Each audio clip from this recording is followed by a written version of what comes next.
Fructose is the fire. It ignites the fire that makes you hungry. High-fat diet is the firewood. You put that on and you get a big blaze. If you're on a low-carb diet, if you're on your keto diet, you can eat a lot of fat. You're going to control your weight. You're not going to be hungry. And so you're not going to really gain weight, even though you're on a super high-fat diet, because you need the carbs to make you hungry to gain the weight from the fat. Even having said that, the carbs themselves with fructose, even on a low-fat diet, will still make you diabetic.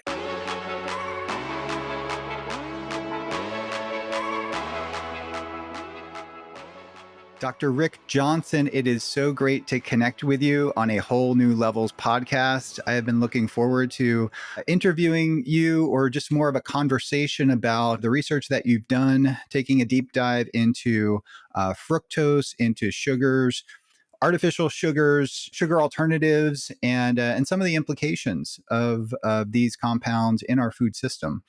And I really enjoyed your Levels podcast with Dr.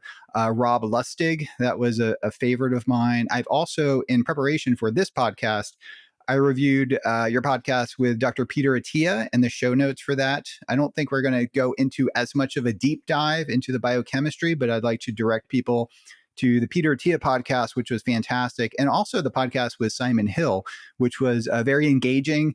And that led me to come up with a number of questions, follow-up questions to ask you. And I know our Levels subscribers have a number of podcasts too relating to table sugar and alternatives, and we'll take a deep dive into that. Before we begin, if you could give a brief introduction to yourself, and I'll do the same before we start.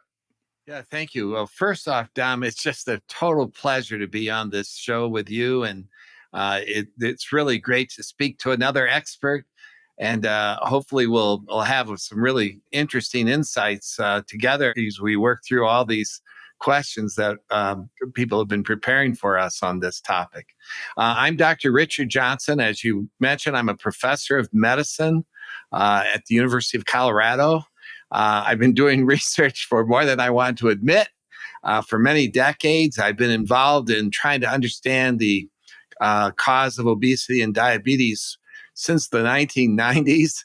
Much of my research is focused on sugar, the role of fructose, which is a component of sugar, and of uric acid, which is a metabolite of fructose. And a disclosure, recently, I also part-time joined a company called RX Sugar, which has a fructose-like sugar that does not seem to activate the switch. It's called Allulose.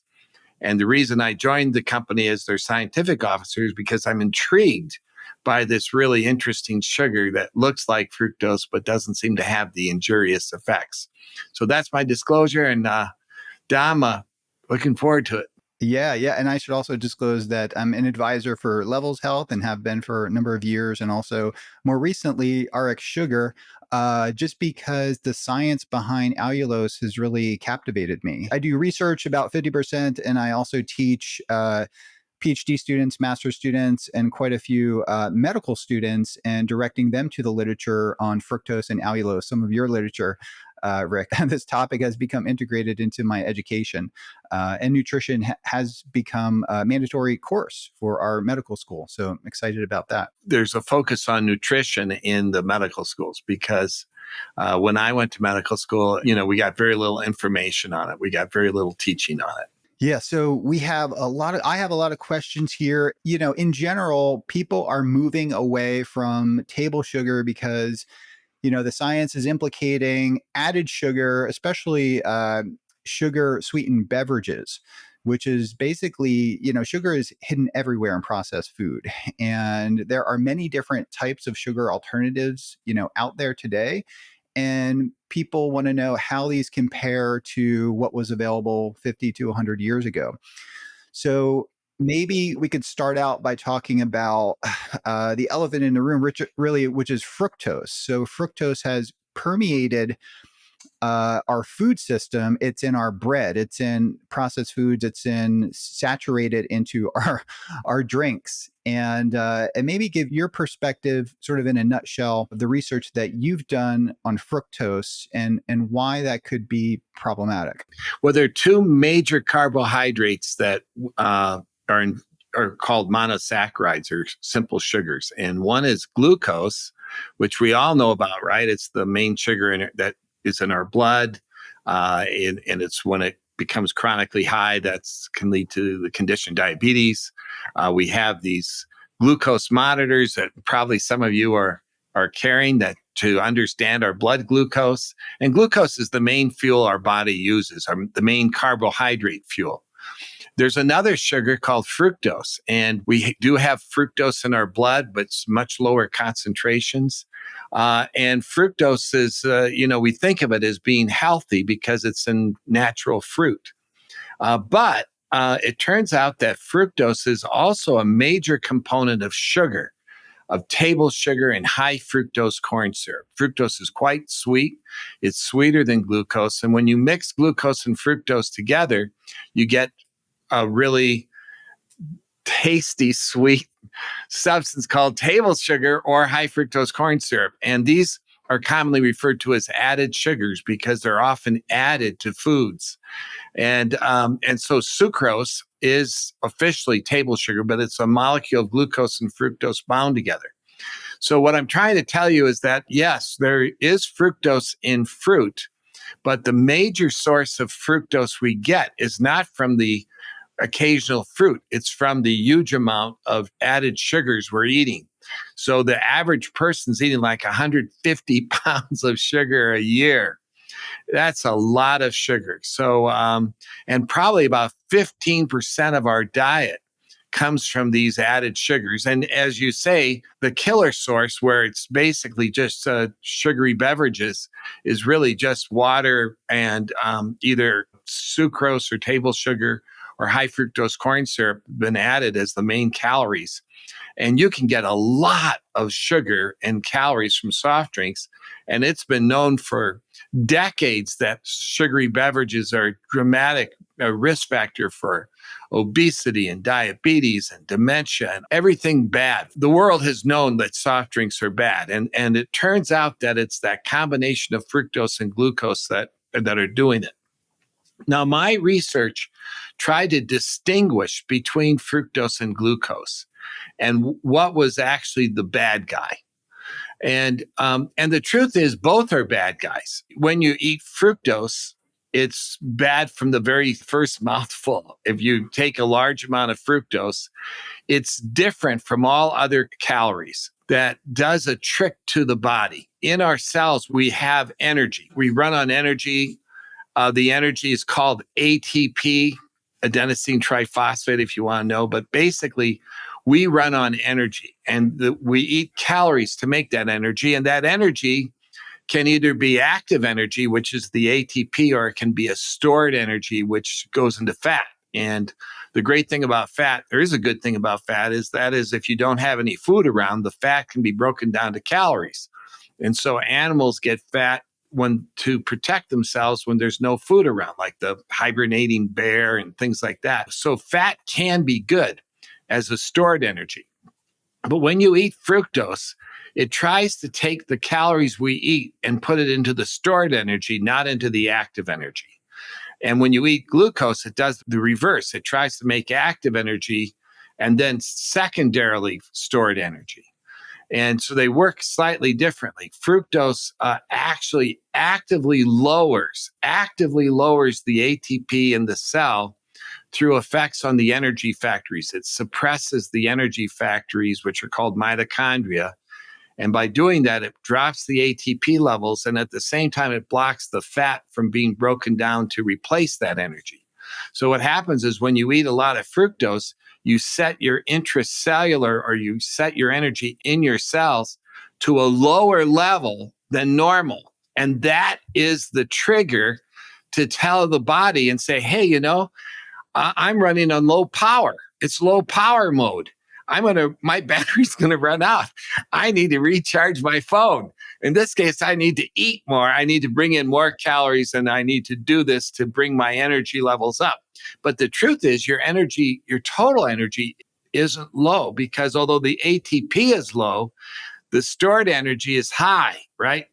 So the calories, it sort of tricks the body into thinking that you're in a low energy state, even though you have fat that can provide that energy. Okay, I have a couple questions there. So that was a fantastic overview. So you're saying independent of caloric surplus, the consumption of fructose will, via various mechanisms, lower ATP levels, not only in the liver but also potentially in peripheral tissues, like maybe muscle too. Through, I think you had talked about aconitase, being a mitochondrial inhibitor. So if fructose is de-energizing the cells, so to speak, if someone was to consume fructose prior to athletic performance or measuring, would an acute dose of fructose reduce athletic performance via this de-energizing or reducing ATP? Has that been shown? Yeah, there was work done at the Gatorade Institute. I once was the Gatorade professor. I don't know if you know that. I was down in Florida myself at Gainesville. I was the CADE professor. And I'd love to talk to you about sports drinks, because there are some really good things about sports drinks. And sometimes a tiny bit of fructose is good. We can talk about that. If you just drink pure fructose on a exercise bicycle or any type of exercise, it will cause problems. It will actually decrease exercise performance. It can cause lactate buildup very rapidly. So the way fructose works is it lowers the ATP only by 20 or 30%. Sometimes a little bit more if you take a big slug. It's kind of like a dimmer switch. You take a little bit, it may not lower it at all. So if you sipped a Coke and just drank a tiny bit of fructose per hour, you may not drop that ATP level. But if you take a big slug of it, boom, you're going to knock it down.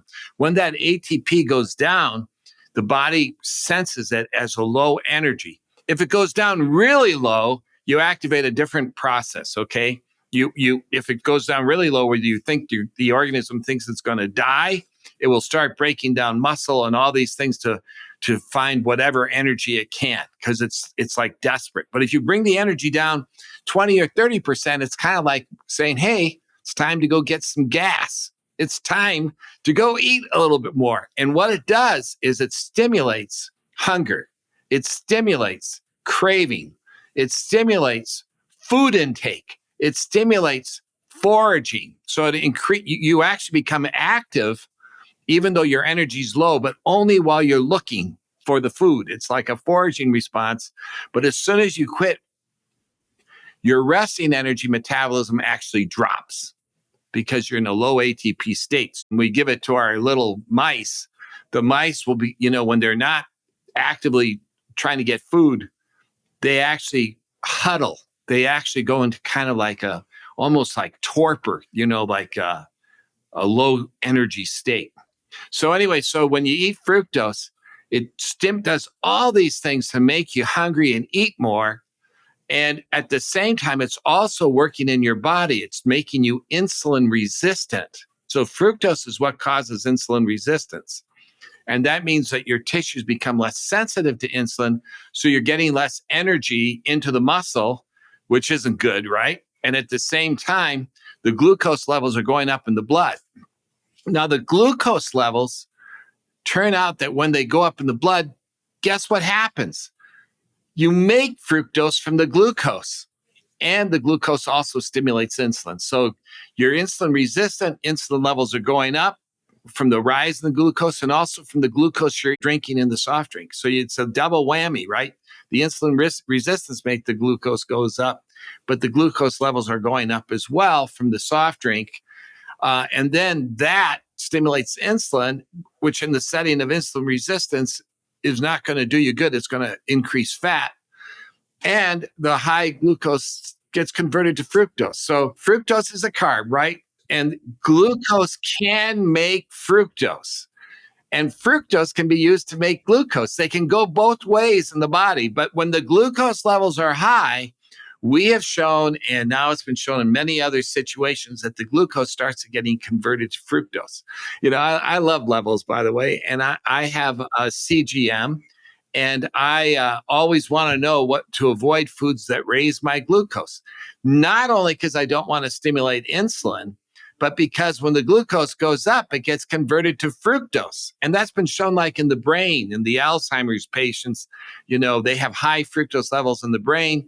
And it's been shown that when blood glucose goes up, guess what happens? You start making fructose in the brain. So both are important. When you drink a soft drink, the fructose is the evil guy that lowers the energy, sets the stage.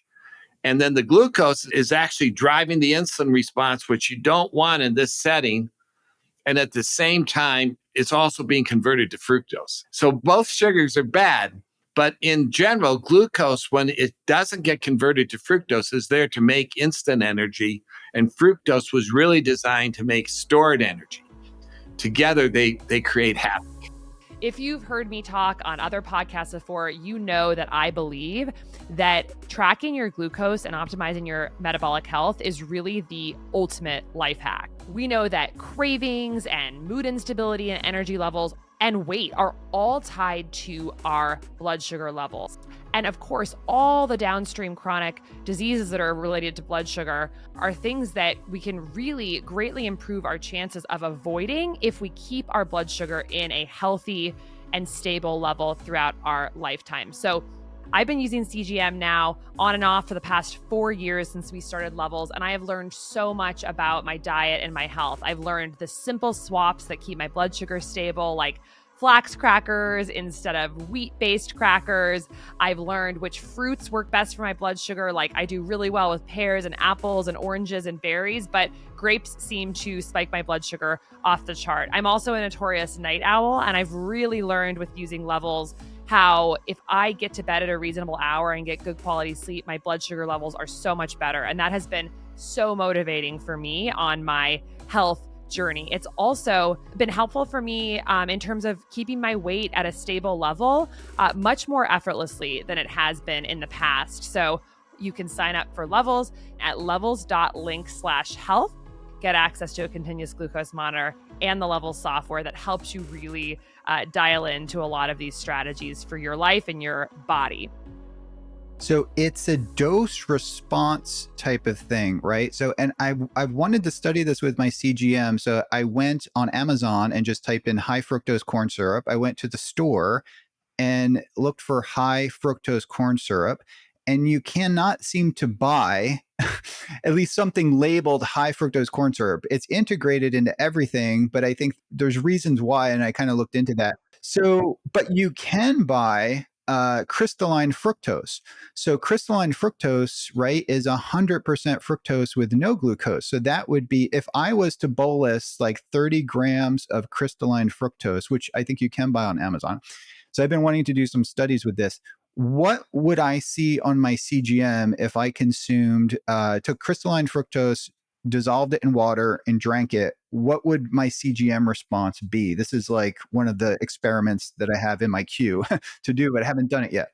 So some of that fructose can be turned into glucose. So when you take a big bolus, some people will see a rise in glucose because some of the fructose is being converted to glucose. And some people will not have that much converted. And they can actually see their serum glucose maybe stay normal or go down. And this made people think it was safe, that this was the safe sugar. And way back, like 30 years ago, there were groups that were giving fructose to diabetics because it doesn't raise blood glucose so much. What they didn't understand is that the way fructose works is that it lowers the energy in the cell, which then causes insulin resistance. And it is true that if you just take fructose immediately, it doesn't cause insulin resistance on the first go. If you put an animal on fructose, it takes about 2 to 3 weeks before they become insulin resistant. So it's a gradual thing. It's suppressing the mitochondria and activating pathways. And the more athletic you are, and Dom, you're athletic, you're like an aquanaut, right? And well, no, you are. But when you're really, if you're young and athletic and you have great mitochondrial function and you have great endothelial function, it takes more work to knock down the mitochondria because you're starting with a super mitochondria. And if you are a elite athlete in the Tour de France, you can drink soft drinks and you cannot really show that much damage to the mitochondria acutely. But actually, there's now data showing that even in the elite athlete, if you keep hammering with high fructose corn syrup, you can absolutely start damaging mitochondria. In a young athlete, if you're drinking soft drinks all the time, you will get into trouble. So if I'm working for the industry, high fructose corn syrup industry, and I want to try to show that high fructose corn syrup doesn't do much, I'll pick an 18-year-old thin athletic person who's like super active. And it's very hard to show an effect of fructose or of high fructose corn syrup in that individual with one go. You usually see the triglycerides go up. You'll see lactate going up. And the glucose could go up normal or down depending upon the situation. But if you keep hammering up with fructose, I can guarantee you're going to get into trouble. High doses of fructose are clearly bad, right? Very small amounts of fructose are used in sports drinks, including in things like Gatorade. And there's a reason for that. And that reason is that very small amounts of fructose, like 1 to 2 or 3%, not like the 6%, but maybe 2%, can actually accelerate glucose oxidation. And it does it by facilitating glucose absorption. There's different mechanisms, but basically there were studies done at the Gatorade Institute, again, I think just outside Chicago, suggesting that what we call catalytic amounts of fructose may actually accelerate glucose absorption and may improve performance. So it's not like fructose is always evil, right? Natural fruits have small amounts of fructose in it, but there's so many good things in the fruit, and the fructose quantity is relatively low, that's not the same issue as like drinking a soft drink. So I just wanted to make that point because it's kind of an important one. Yeah, because people will have questions about, a fruitarian. I never met a fruitarian, but, I've read about them and kind of seen them online where people will subsist completely on fruit. And presumably their fructose is representing a very significant portion of their caloric consumption, maybe 20, 30, 40% of their calories. And some of these people are in their 50s, 60s, and 70s, and they're not overweight. This fructose story is sort of confusing, right? Because there are people who say, well, all I do is eat fruit and I'm not gaining weight and blah, blah, blah. And it turns out that when it comes to weight gain, there's two mechanisms associated with weight gain that are really important, and often people forget about it. One is there's a combination effect of carbs and fat. And any one of us who does animal studies know that if you put an animal on carbs or on fat, that you don't get the same degree of weight gain as if you give them together.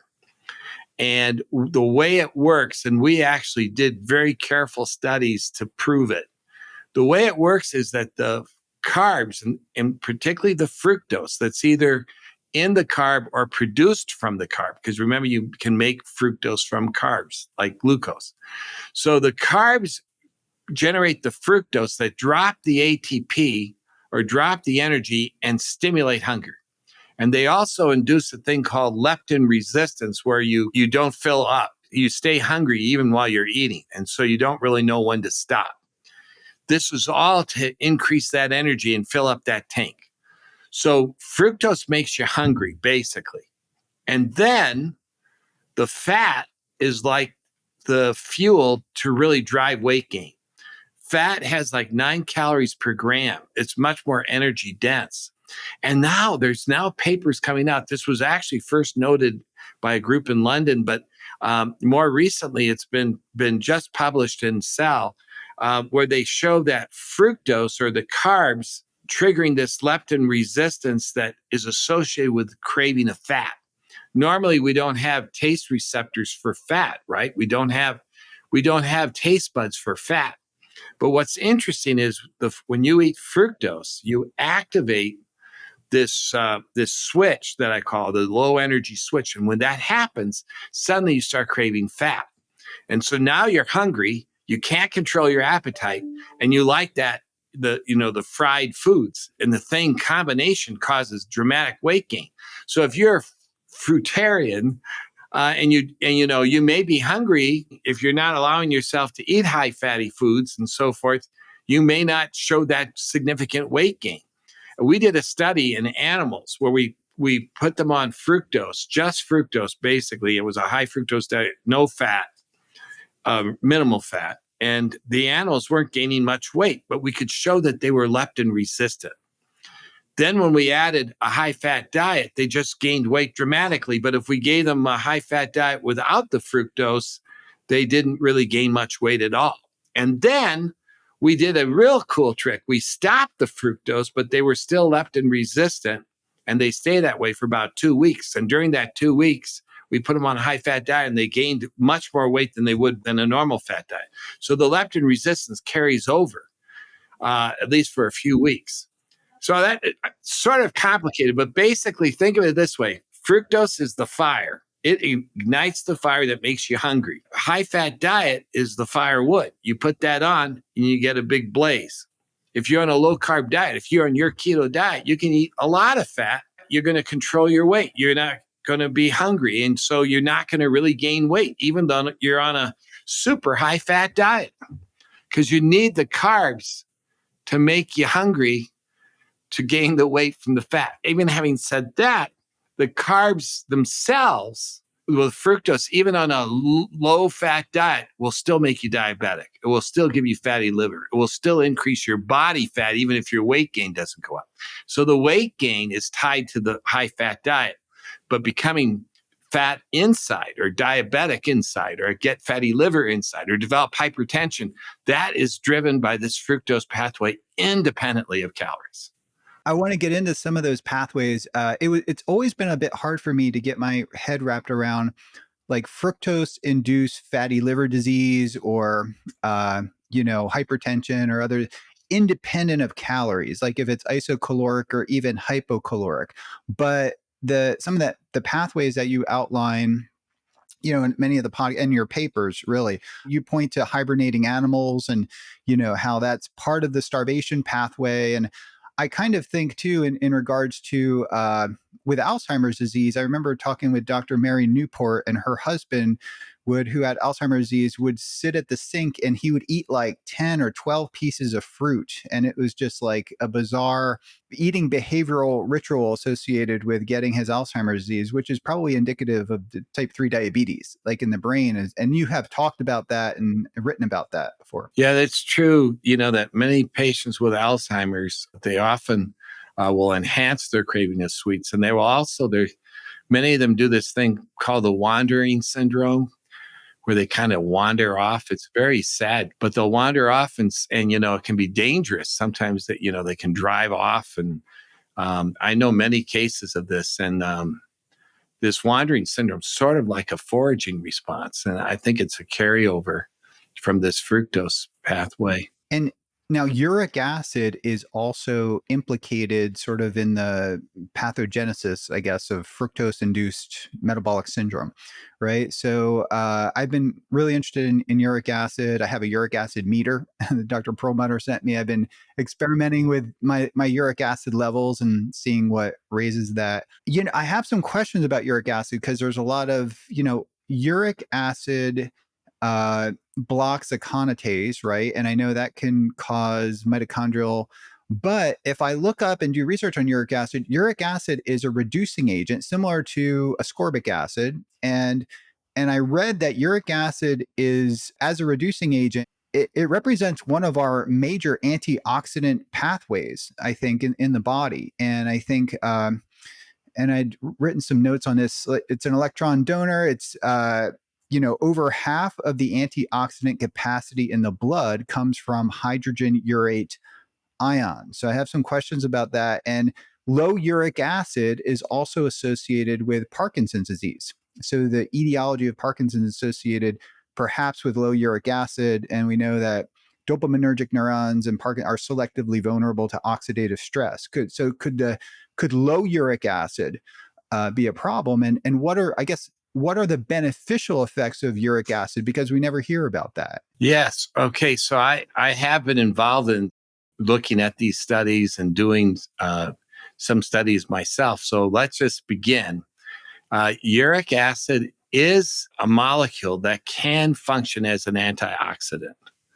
And that's what you're basically saying, that it can be an antioxidant.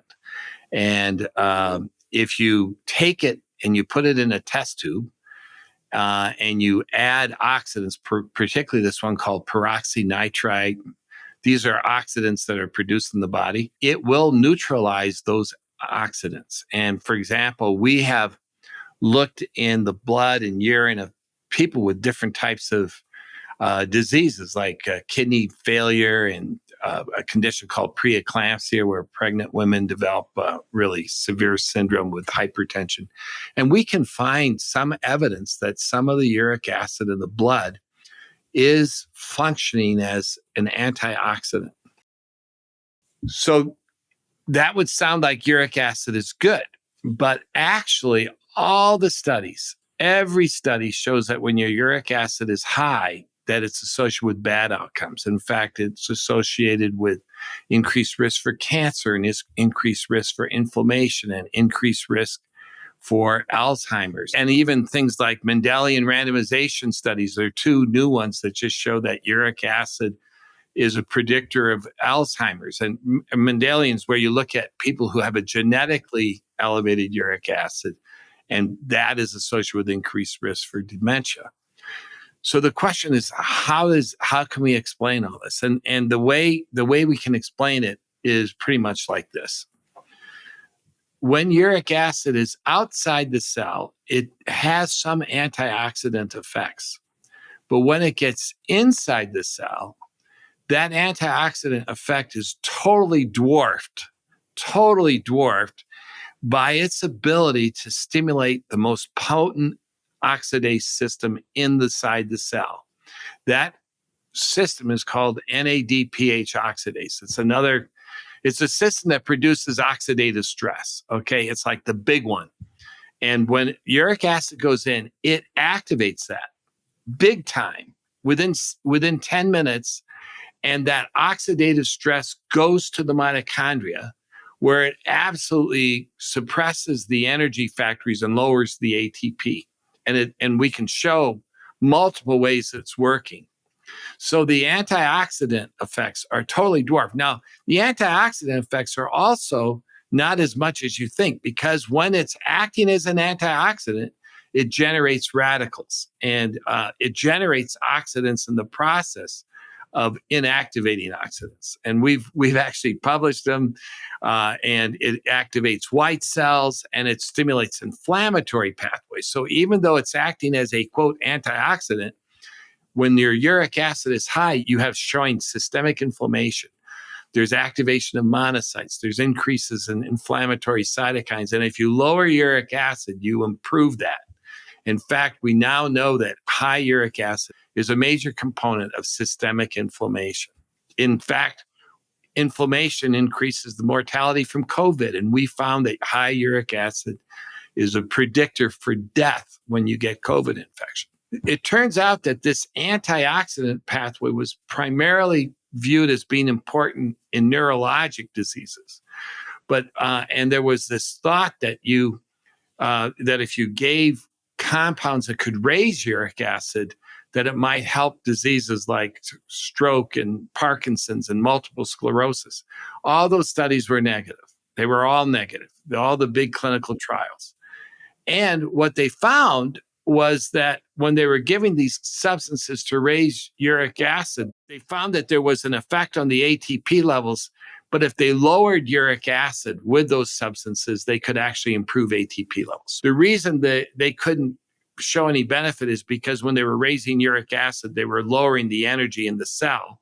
If they gave their compound with a substance that actually blocked uric acid, they actually did see some potential evidence of some improvement. So it wasn't the uric acid that in the early pilot studies that was helping. It was something else. And when they did the big clinical trials, they all failed. Uric acid is a bad guy, okay? It's a real bad. I got a question follow up then. So the association of low uric acid with Parkinson's disease, there's not really good support for that. So you're saying it's more uric acid is more or less a waste product that that the body tries to eliminate. If I was to have zero uric acid in my body right now, what would there be any negative consequences to that, or would I experience more robust health? Can uric acid be too low? And are there any other pathologies associated with low uric acid? There are animals that carry an enzyme called uricase. And uricase is an enzyme that can degrade uric acid. And even our ancestors used to carry that enzyme. And that enzyme had uric acid levels, the uric acid levels are around 1 in those animals. What happened in our setting was that our ancestors started to starve during a period of global cooling. This was about 15 million years ago. And we actually studied this period of time.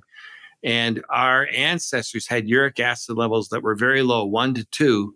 And they were not, when it's that low, it's hard to make as much fat from fructose. So if you're an animal with a uric acid of 2 and I give you sugar, you will make just a small amount of fat. And so these animals were living on fruit back then. And during the cooler seasons when the fruit wasn't available, they were starving. And so in that setting with a low uric acid in a situation where there's not food around, they start to die. If you raise the uric acid from 2 to 4 or 5, which is what the mutation did, then what happens is that the animals can survive starvation. So it protected them from death during starvation because it helped them increase their fat stores. And we actually showed this in animals. We resurrected the extinct gene and, the whole bit. But now we're eating huge amounts of sugar and processed foods and carbs that are driving fructose levels high.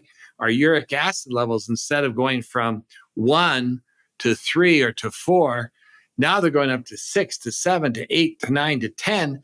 And that's being associated with increased risk for obesity, diabetes, hypertension, chronic kidney disease, fatty liver, dementia. All these things are linked with these higher sugar intake and higher uric acid. So the bottom line is no. If your uric acid is around 1 or 2, yeah, if you get into a situation where there's no food around, you're better off to have a higher uric acid. There is a hereditary disease in which you lose uric acid in your urine, and they run around with the uric acid levels of 1, and they develop kidney failure over time. But it's from the uric acid being excreted at high levels in the urine. This was proven recently. It's not because they have a low serum uric acid. It's because they have a defect in their kidney. And there's so much uric acid going through that it forms crystals and damages the kidney. So then should we be taking drugs to lower uric acid sort of as a preventative? If we're just running, 3 or 4, I forget what my uric acid is, I think somewhere around 2, 2.5 or something. Would there be an advantage to pharmacologically or maybe with natural substances lowering uric acid? This is a very controversial topic. And but I will tell you that if your uric acid is over 7, that there's a dramatically increased risk for you to develop all these bad conditions, heart disease and so forth. And there's strong evidence that it's probably involved, that it could be playing a role in like causing heart disease. But currently, the guidelines are to treat people only if they have gout, where it's really clear that the gout is from uric acid and you get these crystals in your joints, you get this terrible pain, and it's associated with heart disease. And if you control the gout, you can reduce your risk for heart disease and you reduce your risk for cardiovascular events. But if you have a high uric acid in the absence of gout, Currently, there's no recommendations to treat that group. I personally think that you should. And the way I would recommend it is, first off, review with your doctor what medicines you're on, because there's some medicines that raise uric acid. So you just try to switch them out. A second thing is look at your diet. Are you drinking a lot of alcohol, which can raise uric acid? Are you eating a lot of sugar? That raises uric acid. You should cut that back for sure. And things like certain types of high purine foods. Lots of red meat probably is not as good. It turns out that red meats in particular, but there's a caveat to that. And that is if you're on a keto diet, which you're an expert on, when you're eating a low carb diet, the uric acid is not as dangerous. It can still cause gout, but the mechanisms by which it works to cause diabetes and obesity and inflammation are really reduced in the setting of a low carb diet. So if you're on a low carb diet and your uric acid is high, there's not as much risk. If you're on a keto diet and your uric acid is super high, you might get gout, and so that you don't want that. Liver, like something like organ meats, for example. Like, what if you're eating paleo and a lot of organ meats and a lot of honey, which is like mostly fructose too. So I do eat liver probably about once or twice a week. Paleo diets in general are very effective at losing weight, because you're not really eating a lot of carbs and high glycemic carbs like bread and rice and potatoes. And so oftentimes paleo diets are well tolerated. In those diets, your uric acid can be high, but it doesn't seem to cause as much trouble when the carbs aren't around. And it might be because ketones can block some of the effects of uric acid. And Ben Bikman, for example, is doing some studies on this right now, and others have shown the anti-inflammatory benefits of a keto diet.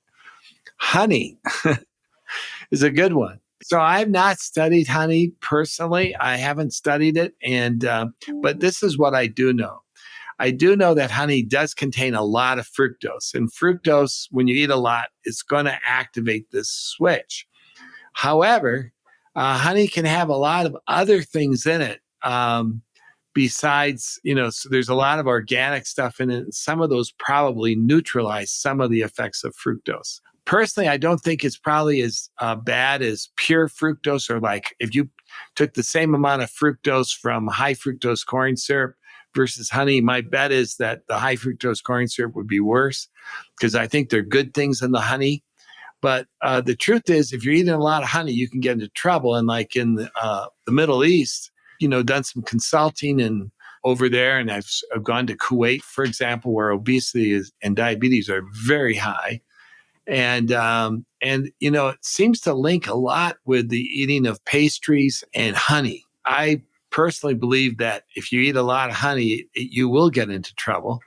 But honey is delicious. I recognize that. And small amounts in a low carb diet setting probably is not going to be so significant. Well, yeah. Well, people think of honey as a sugar alternative, right? And maybe let's pivot a little bit to other sugar alternatives and getting your take on that. Sweeteners like Equal, which have aspartame, Sucralose, which is in this new drink that has gained a lot of popularity, Prime sports energy drinks. So what are your thoughts about, with sugar being sort of the major problem, or added sugar, the use of some of these artificial sweeteners, namely aspartame, which is really just two amino acids, right? Phenylalanine and aspartic acid. And I think like it's methylated. It's a dipeptide that's methylated. So you get like a little bit of methanol as it gets metabolized. And people have talked about that a little bit. And sucralose, I guess, which is chlorinated sucrose, but it's so sweet that you just need a tiny pinch of it, to induce the sweet response. So what are your thoughts of these artificial sweeteners? So the first thing is that most of these artificial sweeteners do not activate this fructose switch. They don't lower ATP in the cell. And we've studied a lot of them. There's some that do, like sorbitol actually can get converted to fructose in the body. Not everyone absorbs sorbitol equally. So some people absorb only a small amount of it, but others absorb a lot. And so there are these low calorie sugars that can activate the switch and drop the ATP in the cell. Tagatose is one. But, most of the sugars do not activate the switch. And so of these low calorie sugars. So if you do a comparative study and you have one group take high fructose corn syrup and the other group take, one of these low calorie sugars, you will show a benefit because you're comparing it to something that we know is bad.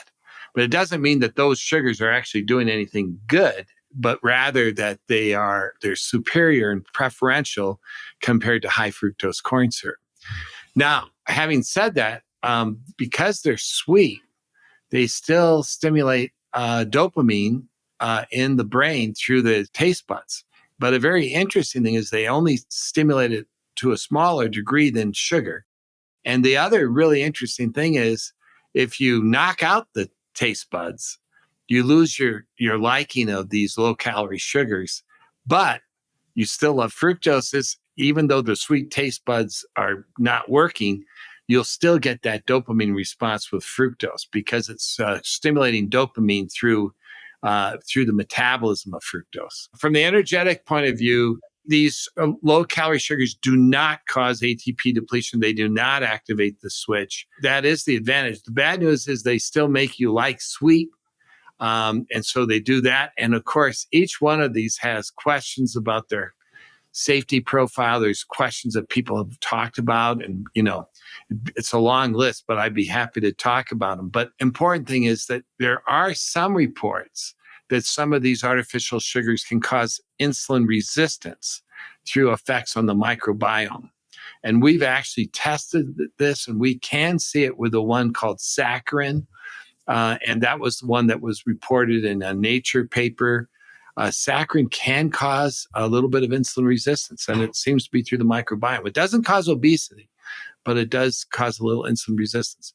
There are epidemiologic studies that link artificial sugars and low-cal sugars with obesity and diabetes.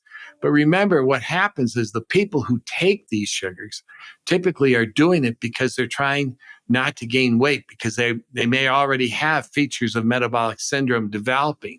They already have some evidence of gaining weight, and they're concerned, so they go on these low-calorie sugars.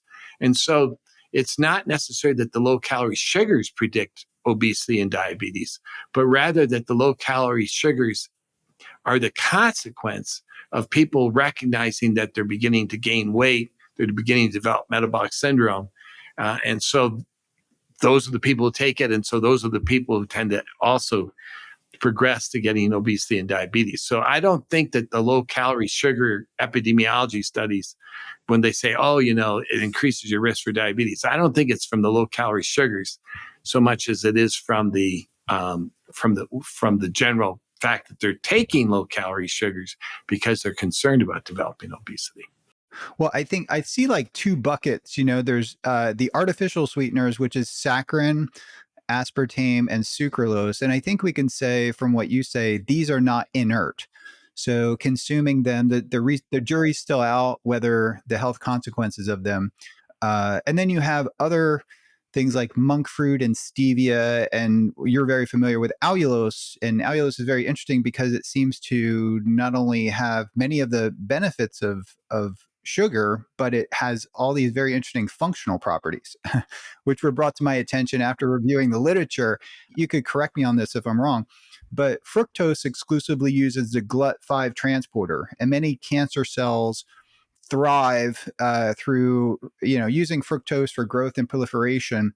And a topic that actually your review, blocking fructose could be a novel approach against cancer, in the Journal of Clinical and Experimental Nephrology, really caught my attention. We actually just did a research review on it for the Metabolic Link podcast like yesterday.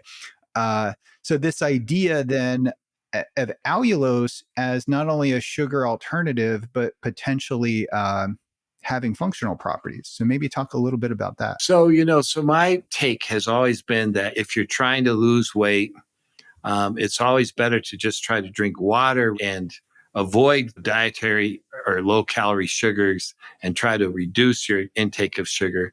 And but it's very hard not to, if you have that crave for sweets, it's very hard not to try, to try to do something. And so low calorie sugars was an alternative, but I didn't view them as having like an impact to help you lose weight. It was really just to avoid sugar. It was like they were either neutral or negative, but they're not really having positive benefits. And then I became aware, actually from Peter Attia, of a sugar called allulose. And I started reading about it. And this sugar looks like fructose. It looks just like fructose. It's a natural sugar. It's present in small amounts in fruit and in foods that we're all eating, but it's just so small amounts that we don't really know that we're eating it. But when you make a lot of it, and you can make it, it turns out to be a sugar that's it's not as sweet as table sugar, but it's like a sweet sugar that has very few calories. It's like 0.2 calories per gram. So it's very low in calories. And so when you take it, it can substitute as another type of low calorie sugar. But what was interesting is that there are reports saying that it's actually beneficial instead of like not being negative. It's actually positive. And the most impressive is that it lowers blood glucose. It blunts the rise in glucose with a meal. So like if you're eating, if you take a little bit of allulose and then you eat bread, that instead of your blood sugar shooting way up and, stimulating insulin and driving fructose production, it won't go up as much. And I know that you've proved it to yourself as well. And also, it competes with the fructose transporter, and fructose has been found to drive cancer through this GLUT5 transporter. And so maybe allulose can compete with it and get in there and block it. But whatever, we're seeing positive benefits with allulose. And the most exciting one is that there's some evidence that you can lose weight with allulose. I want to do a big clinical trial on this. I mean, I would like to because these are all like small studies that are published, but they're pretty convincing and they're all generally positive. And it suggests that allulose can stimulate GLP-1, which is that hormone that the semaglutides and the Wegovys and the Ozempics are working on. But there you're taking the shots. It's not, you're taking this stuff that have a lot of side effects. And what's cool about allulose is that it's natural. You can take it as a sugar, as a chocolate. I would like to do more studies on that. I'm not telling people to run out and buy allulose right now or anything, but it does look like a promising new sugar that, unlike the others, may actually have benefits. Yeah, me too. The science was very compelling. In particular, with the paper published in Nature Communications that looked at the effects of allulose on the afferent stimulation. So allulose does not cross the blood-brain barrier, but in the gut, it stimulates the L cells, I think, and GLP-1 is activated, and then this, through activating the brainstem mechanisms in the hypothalamus, activates feeding behavior and has a GLP-1 releasing effect. So releasing your own GLP-1. And they did 1 to, I think, 3 grams per kilogram, the human dosing equivalent. I did some calculations because it came out to about like 20 grams of allulose for someone like my size, or 40 grams of allulose, which is, achievable with like RX sugar bars or something. So this caused an acute increase in GLP-1 500% in the Nature Communications paper in the rodent models. And that's really impressive. So, it's a mouse study, just take away what you want. It's pretty compelling because they did a very methodical experiment where they blocked the GLP-1 receptor. They had GLP-1 knockout mice, and they concluded that it's, working through that receptor. Yeah, you're exactly right. The science is very convincing that allulose has the potential to be a sweet that might actually stimulate weight loss and might be a an alternative to having to take shots and pay lots of money. But I do think, just like you do, that the ideal thing is to actually run a clinical trial and do a dose response and identify how much of allulose do you need to take to get this kind of benefit, and to make sure that it's well tolerated. I think that there's a lot of excitement about that. How do we get off the traditional sugars and cravings associated with it, right? So the artificial sweeteners could be activating this craving for sweets, and we know sugar does, and fructose does it in makes things very hyper palatable. Is allulose part of the solution, and what are some safe options that people can pursue if they are addicted to sugar, which a large percent of the population really is? The first thing is, it's really hard to get rid of that craving and addiction. And it's true that when people go on a low carb diet or a keto diet, their craving for sugar tends to decrease after some time. And I know you probably have talked about that. And, there are these, there is this thing that fruit, for example, and, as we mentioned, one or two or natural fruits are really healthy because they contain all these other things that counter the fructose. You don't want to be eating 10 fruit at a time, but fruit can be an alternative that's sweet, but and carries some satiety from all the fiber and everything. Allulose might be a candidate. GLP-1 agonists like semaglutide, there's some thought that they decrease the craving for sugar. And so there are these, potential other ways to go. There's the actual enzyme that metabolizes fructose. If you make an inhibitor to that, which we've done in our lab, if you make an inhibitor, you can actually block sugar craving in an animal. But we don't have any inhibitors that are currently available for humans. And, there are companies, including one that I'm affiliated with, that are trying to make inhibitors for fructose that might actually be able to block craving, but they're not available. Inhibitor of fructose can transport, or? No, it's an inhibitor of the fructose metabolism. So it's been shown, for example, like when you eat fructose, remember the energy levels fall. It's triggered by an enzymatic reaction. And interestingly, there are people who lack that enzyme. It's a condition called hereditary or essential fructosuria, because they spill fructose in their urine because they can't metabolize it. And these people, there's been no reports of them ever getting obesity or type 2 diabetes. So it's a very nice target. And so I know Eli Lilly and Pfizer both tried to make inhibitors, and they were not successful, actually. But there are other groups trying to make inhibitors that hopefully at one day will go to clinical trial. And if so, they might really, really help blocking the effects of sugar. But, things like allulose looks like they block the effects of sugar to some extent. And so does, things like the GLP-1 agonists like semaglutide. And so there are already some things available now that may have some benefit on this. When you talk about blocking fructose metabolism or even GLUT5, my mind goes to cancer, because that's, we study that. And in your review, you talk about, the pentose phosphate pathway, the non-oxidative, the lipogenesis associated with fructose, and then the fructose transport.